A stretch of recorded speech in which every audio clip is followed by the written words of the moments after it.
up, Alex? Back for another episode. We are. Another game night. I know, and another new to me game. I'm really excited about this. Oh, it's a good one. It's the best one. It was my, what was it? We did the game that surprised us the most for 2025, and this is 2024, and this was my choice. So true. I can't wait. So if you don't know who we are, we're the Boards and Bottles guys, trying to elevate games with wonderful drink pairings. We just ask that you like, subscribe, follow us on social media, or not, and comment as you will. We're here for Let's do it. Let's go. All right, what do you got? Tonight, we have the greatest card game ever invented. It says it on the box. It's got to be true, right? It's got to be true. Flip 7. It's so good. It might be one of the best. You know, it very well could be. Not to spoil the the lead, not to bury the lead, but yeah, Flip 7. It's excellent. You can teach this thing in under a minute. It comes with a deck of cards. It does. That's what it is. It's a Fabulous. deck of cards. This game's super simple. What you're doing is you're playing round after round with your friends, trying to get 200 points. That's it? Yeah, once somebody hits 200 points, game over. Who's ever got the highest score wins. What you're going to do is, it's kind of like blackjack almost, in that you're going to get these cards, and you're going to choose to hit or stay, right? It's super simple. There's going to be 1-1. There's going to be 5-5s. There's going to be 7-7s. How many 10s do you think are in here? At least 9. At least 9, probably 10. So yeah, what you're trying to do is on your turn, the choice is going to go around the table, and you're going to say, I either stay, and if you stay, you're going to total your points that are in front of you. And add them to try to get to 200. Exactly. They're going to accumulate round over round. Yeah. If you hit, you have the possibility of busting. So if you ever get the same card that's shown up face up in front of you, if you get the same card again, you bust, and you don't score anything that's in front of you. So you're constantly trying to figure out, like, should I push it? Should I push it? Now, what makes this game super interesting is that in addition to these regular numbered cards, you've got cards that are like the +8, right? This isn't a number, so it doesn't count towards a number, but it adds to your score. They've got these cards you can give to people. Flip 3. You force them to flip 3 cards. There's nothing they can do about it. Sometimes I keep that card. Definitely. Because you want to get the flip 3. Sometimes. There's a second chance where if you're going to bust, it's kind of free life. You just say, no, take that card back. And then there's also one, it's in here somewhere, I don't know where. It's called the freeze. So, yeah, here we go. Freeze. So you give that to somebody else and you say, you don't get any more choices. You're stuck with whatever scores in front of you. And especially when you're playing with a big group, you know, somebody starts getting up there like 160 points, and all of a sudden their first one frozen, and people can catch up pretty quick. Yep, definitely. Now, the other cool thing about this is if you ever have 7 number cards face up in front of you, the round's over. You get some bonus points for it. 15 or so? Yeah, I think it's 15. There's nothing else they can do. Like, round over, nobody else gets to go. Total what's in front of you. So, super simple. Very easy. There is no way this game should be as fun as it is, but I will tell you what, like, we play this game at the bar, and people are screaming about it. Everybody's constantly looking over, like, what are these guys doing? Like, what's this much fun? It's this game, Flip 7. And I forget, but I think in the instructions it even says, like, if you're playing with 18 or more people, then use 2 decks. And so, yeah. I mean, you can play this game crowd going. As long as you have 3 up, and you can get a massive group going. Definitely. It's a lot of fun. And because it's just one card at a time, you know, it's not like you push your luck until you bust. It's just one card at a time. So, definitely. You know. Yeah. I mean, super simple. Better than it has any right to be. Huge hit with the family around Thanksgiving, Christmas. I mean, we got tons of plays of this thing in. When we first played this, I think our game group, pretty much everybody was on their phones immediately trying to see how quickly they could get their own copy. Definitely. Yeah, it's a staple. It's one of those. And it is a fun party game. Definitely. It really is. Yep. Especially if you're looking for something to do, you got 20 minutes left on game night, pull it out. I mean, it's fun. Yeah, and I've even played it like 4 or 5 times with family, especially if they're not gamers. This is super fun too. Definitely. And you can just play it, 4 or 5 times plus in a row, and it doesn't get tired. No, not at all. Awesome game. What do you pair with this? What did you pair with? Or no? Why don't I start first? Sure, go for it. I'm excited about this because I was thinking this is a quick, fast-paced game. I kind of wanted something cold, refreshing to drink with it that's kind of a snappy little thing. I got just the thing for us, See Dan. what he's got. The Barracuda. Barracuda, I love that. Barracuda. They've got a lot of like fun theming to their Okay. name, but it's a Beta brewery. So out of Louisiana, right? Formed in 1986. 1994, they created their own tap room a mile away from where they originated. But yeah, this is the Gulf Coast Cerveza. Oh. So Abita got its name, or really was came to popularity with their amber, right? Because they were making ambers before a lot of people were. Yep. But yeah, they make a lot of these just what I call easy road, middle of the road, beautiful drinking beers. Yeah, That's awesome. that is just perfect. I love that. Yeah. So yeah, kind of that Mexican light lager. Yeah.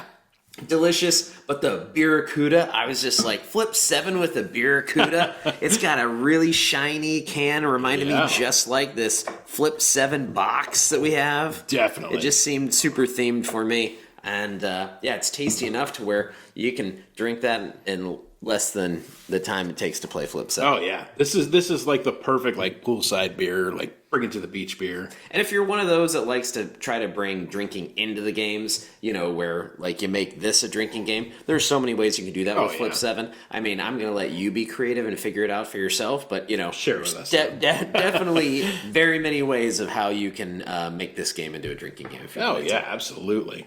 I like it. I like that pairing. Yeah, That was a good it choice. was good. I liked it a lot. Definitely.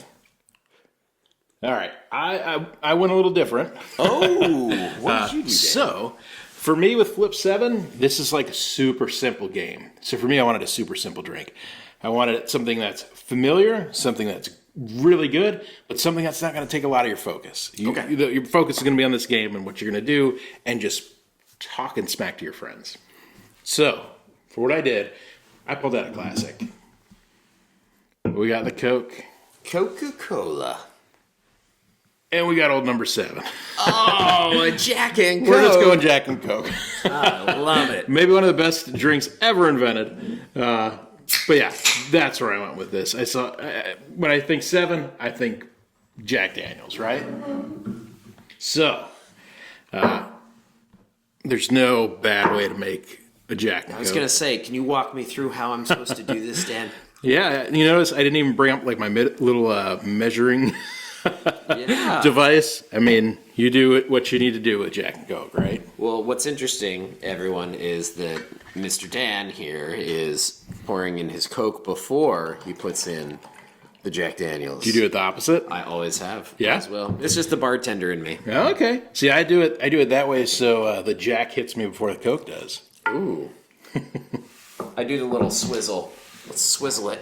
I'm going to swizzle it. Swizzle it. So, since everybody's familiar with the Jack and Coke, Woo! Lovely. there we Cheers go. again to you, Dan. Cheers. Ooh. Since everybody's familiar with Jack and Coke, I wanted to talk a little bit about Jack Daniels. So I brought 10 fun Jack Daniels facts. Oh my gosh. You ready for this? Yes. All right. So Jack Daniels. His name was really not Jack Daniels. It was not Jack Daniels. It was Jasper Newton Daniel. I knew you were going to say that. He went by Jack, though, to his friends. But Jasper- we would call him Jack. Because honestly, if you said, "Do you want a Jasper and Coke?" Maybe that's what it's going to be called from now on. Maybe, yeah. Jasper and Coke. That's what we're calling him tonight. All right. So when Jasper was 6, his mom passed away. This is fun fact number 2. That's a very fun fact. Super fun. No, it's not. It's Terrible. What I thought was interesting though, he had 9 siblings. Whoa. I mean, whoa. Yeah, his dad remarried. Jasper hated the stepmom and went to live with his uncle. So yeah, he wasn't even raised at home. Fun fact number 3, while he was living with his uncle, he met Reverend Don Call. Don Call. Don Call. Yeah. So the story is that this reverend had a still house behind the church. He was a Lutheran minister. He had a still house back there. He taught Jasper Daniel how to distill.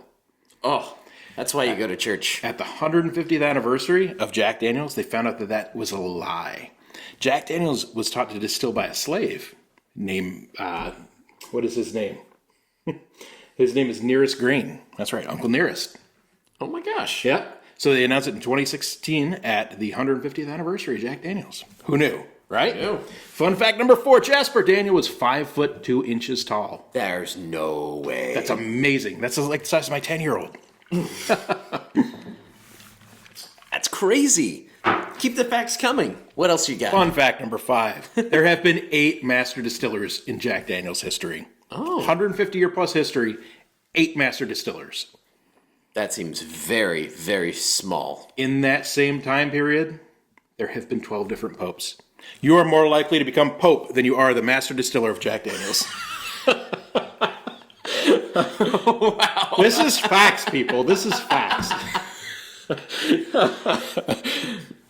Frank Sinatra was buried with a bottle of Jack Daniels. He's got a bottle of Jack Daniels in his casket. Oh, man. Yep. Number 7, Jack Daniels is from Lynchburg, Tennessee, in Moore County, Tennessee, which is a dry county. Yes. The only place you can buy alcohol is at the gift center, the gift shop at the distillery. Oh, my gosh. They make an exception. They do. So, flip 7, number 7, but this is fact 8. They don't know where the number 7 came from. Some people say he had 7 mistresses. Oh. Some people say it's the number 7 train that shipped the barrels out. Some people say it's recipe number 7. We never know. I go with the recipe 7. That's what I always heard. But that's gone to the grave. Oof. Yep. Let's talk about the death. Fun fact. Let's talk about the death of Jasper Daniels. Oh my gosh. You know how this dude died? No. So his bookkeeper, so think like this is back in like 1800s. His bookkeeper kept the books locked in a safe. One day Jasper got to work early and wanted to take a look at his accounting, want to see how he's doing, and he couldn't remember the combination to the safe. Drank too much Jasper Daniels.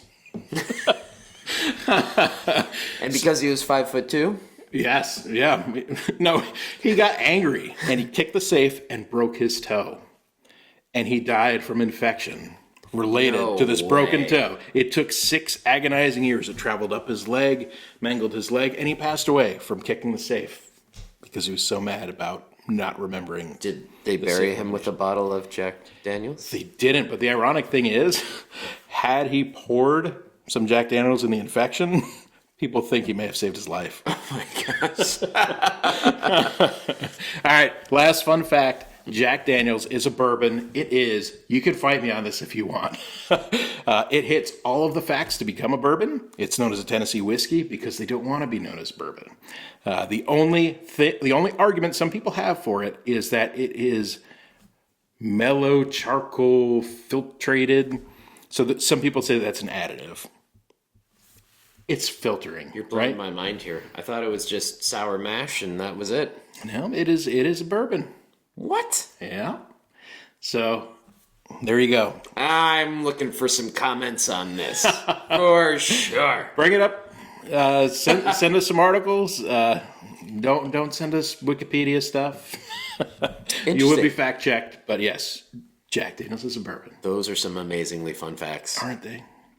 So, one thing that I love about Flip 7, especially if you're playing this game multiple times and you're playing with friends, like at game nights, is you start to have personalities like or play styles, right, of how you play the game. So for instance, one of the guys that we play with, he always is a shoot the moon kind of a guy. So he keeps drawing cards and is not conservative at all. No. But you have other people that are very conservative to where you're like, but you have the second chance card. Why don't you just keep drawing? Well, I could get a flip 3 and then I'd have to take it and then I'd go buy just when so you have different types playing this. Definitely. It's sometimes fun and it takes some of the pressure away, especially a game like this. Like, this is a game. It shouldn't matter life or death, right? Yeah. So with this game, I'm going to challenge everybody there. After you've played it a couple times and you kind of learn some people's personalities, have fun and say, all right, Dan, you have to play like I would play this game. Oh, yeah. And then I'm going to play like you would play this game. Definitely. And then it's fun because it takes the pressure off. You're not playing as yourself. You're now playing as one of the other people. And then That's an interesting idea. it's fun for the whole table because everyone's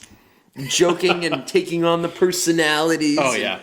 Hey, 10 fun facts about Flip 7, Dan. You know? It's just too much fun. Oh, yeah. It totally can be. And Yeah. some of the stuff that you see in this is absolutely ridiculous. I think I think I was playing with you once, and Alex got a 3 out, comes around, and he hits again, gets a second chance, comes around, hits again, he gets a 3.